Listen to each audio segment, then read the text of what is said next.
welcome to the Grueling Truths Natural Medicine Show with Dr. Bill Grome. I'm your host, Mike Goodpaster, and I'd like to welcome in the good doctor, Dr. Bill Grome.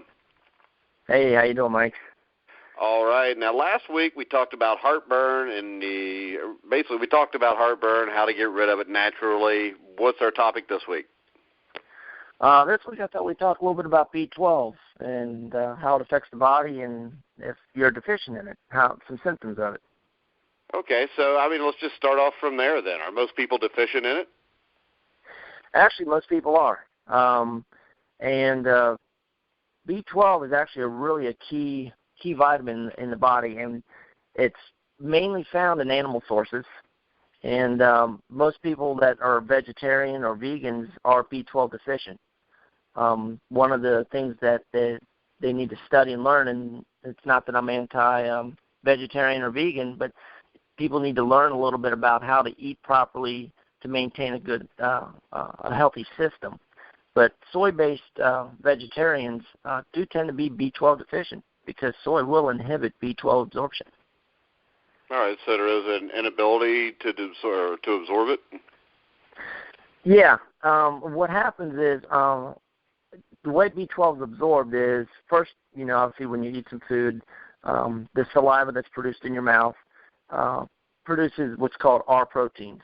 And what they do is they're called haptocorins, and what they do is they start the process of protecting the B12, because if B12, once it gets to the stomach, the hydrochloric acid in the stomach will actually break it down.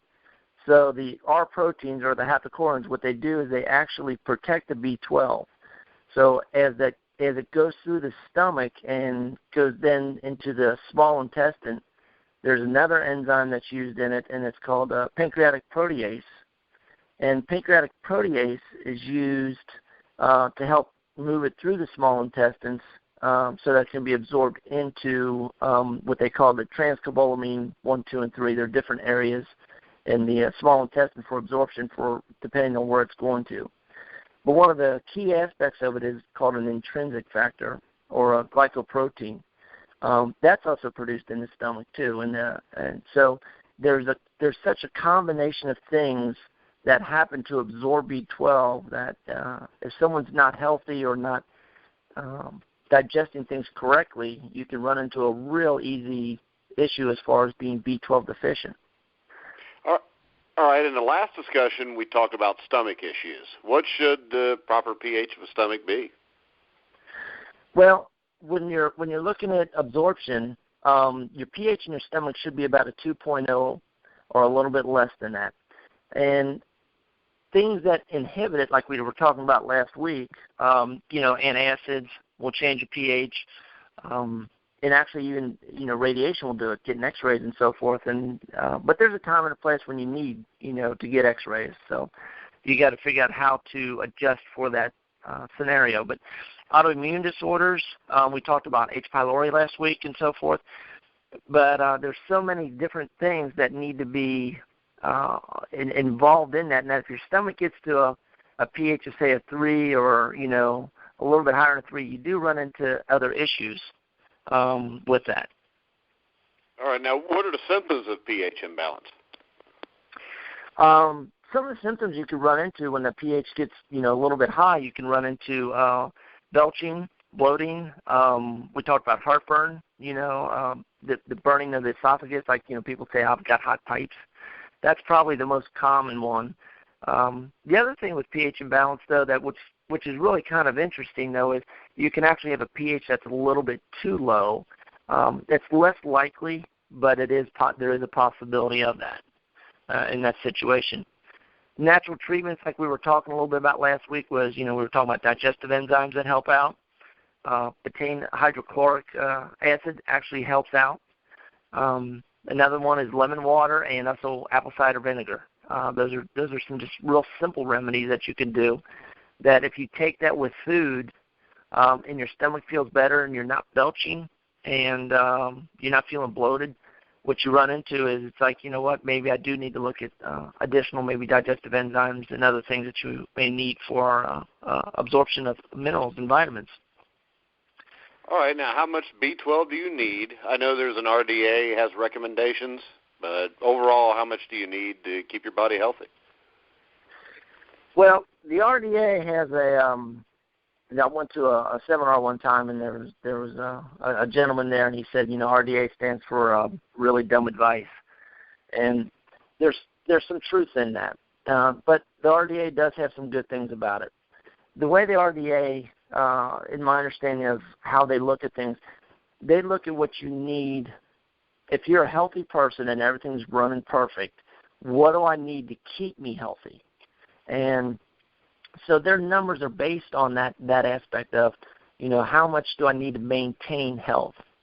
What they don't look at, and I don't think they take into consideration, I should say, is, we live in a very stressful environment. Most people don't eat the way they should eat.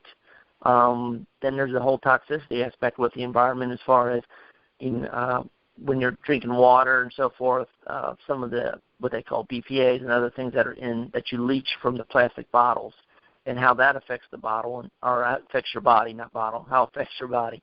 And so you do run into some other issues, and I don't think they look at those. They look at just what's the minimum to maintain. And that can be a real problem as far as what people, their understanding when they say, well, what RDA only says, we're required to have, X amount or, a certain amount of, whether it's B12, whether it's B6, or the different B vitamins. To get back a little bit on track, though, I guess you could say, there was a study done, and this is what they found out. The study was done by it's called Framingham study. And what they found out was they took a study of people and found out how much B12 they have in their system. Now, they give you a little bit of a perspective. B12, there's some things I'm trying to do this for your audience so they can picture this in their mind. There are different levels in the body. Quest Laboratory, they have a range on their lab that says, B12 range, and it ranges from 200 to 1,100, what they call picograms per milliliter.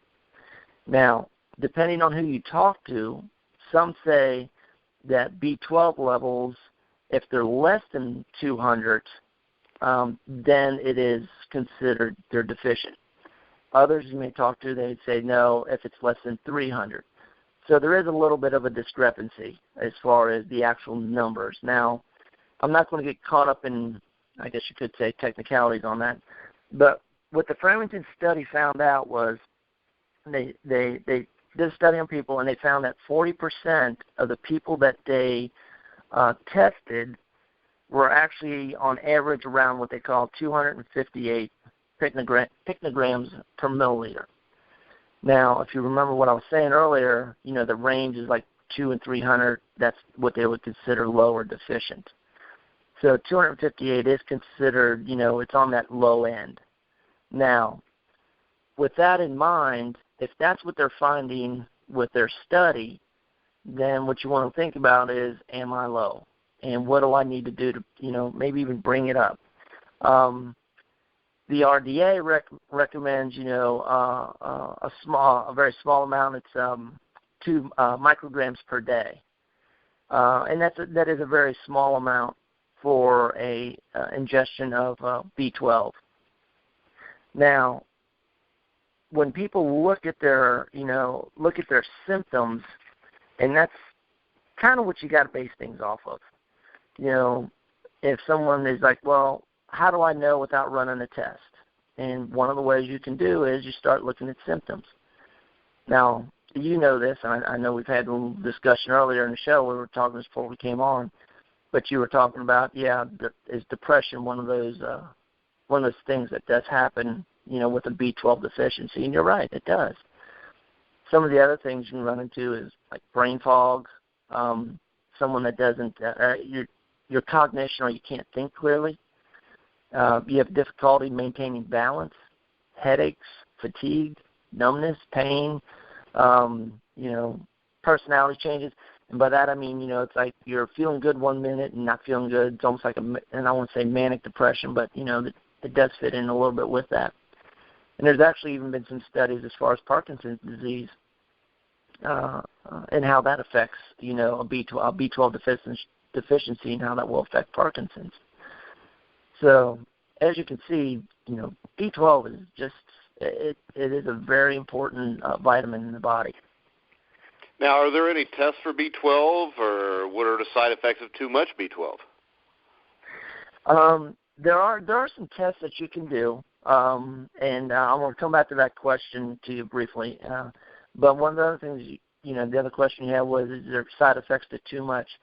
Now, I'm not going to sit here and say I've read every single study out there, because that's not true. But of the studies I have read, I have not come across one that said that someone's had an issue or a disorder that was created by too much B12 in their body, which to me is that's kind of a good thing, because what I'm looking at is, on patients and on people, when they're looking, is like, well, how much do I need? Do I need to take just a little bit or a lot? Everybody's an individual. Now, and to go back to the lab tests, you have a lab test that has a range between 200 and 1,100. And let's say you go in for a lab test and they come back and they say your lab test showed that you're at 1,400, which is way above normal, and they consider it high.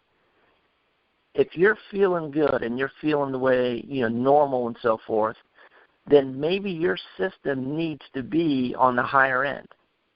Yeah. But if you like, and they say, well, let's say that's too high, it's 1,400, so you bring it down, you stop taking your B12, and after a week or 2 weeks, it's like, I don't feel real good, I don't feel as sharp, again, there's some discretion with that. And like I said, which is exciting, because, it makes the person more of an individual as far as figuring that out, and it's a safe, it's a safe test. Like I said, I have not read anything about it, and if any of your listeners, come across an article, I'd be more than happy to read it and take a look at it, because, again, B12 is used, it's used to make red blood cells also. So now you got oxygen going through your system when you're, that type of thing. It's just an amazing, amazing vitamin. And it's something definitely that people need to look at. All right, so where does this lead us for next week? Well, what I was looking at is, which brings up your other question in regards to, is there a test out there for that? There are tests out there for that, and some are better than others.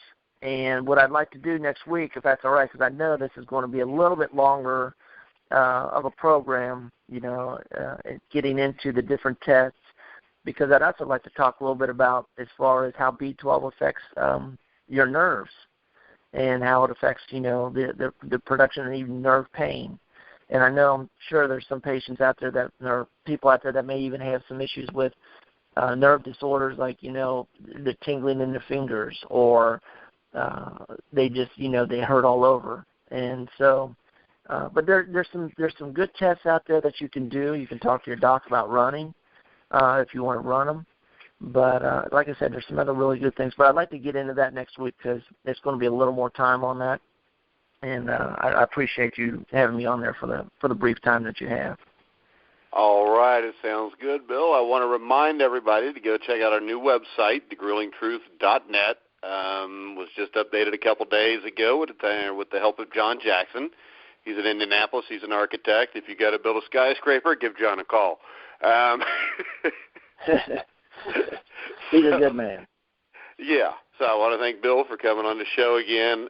Check us out on iTunes, Spreaker, Stitcher, soon to be on TuneIn and iHeart also. So any final words, Bill? No, I'll tell you something else that I think I'm going to cover next week, and I just thought about this. There's different kinds of B12 out there. And so they will have a different effect on the body, and I think that would be something that your listeners would love to hear about too. All right, it sounds good. Thanks for coming on again, Bill. All right, thanks, Mike. All right, so for Dr. Bill Grome, I'm Mike Goodpaster. You've been listening to The Grueling Truth, where the legends speak.